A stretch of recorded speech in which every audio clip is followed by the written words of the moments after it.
Welcome to Sweet Life Beat Life. We hope this video helps. In this video, I will show how to make Desi Ghee from unsalted butter. First, gather your ingredients and equipment. You'll need 1 pound of good quality unsalted butter and a heavy-bottomed pot. Cut the butter into smaller, roughly 1-inch pieces. This helps it melt more evenly and quickly. Place the butter in the pot over medium-low heat, allowing it to melt slowly and gently. This initial step is crucial for a smooth process. Once your butter has fully melted, you'll notice it starts to foam on the surface. This is the milk solids separating, which is exactly what we want. Keep the heat on low, ensuring a gentle simmer, not a rolling boil.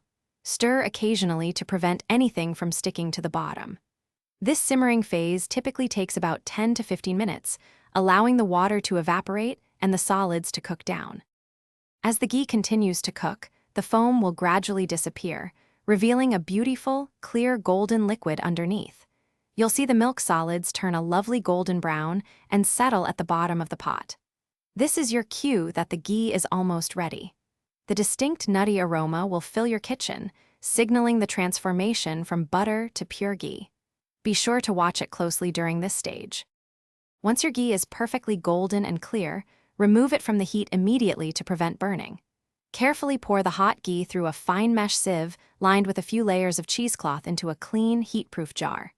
This removes all the cooked milk solids, leaving you with pure, clarified butter. Let it cool completely before sealing. Store your homemade ghee in an airtight container at room temperature for several months, ready for all your cooking needs. Thanks for watching. Consider subscribing if we helped you.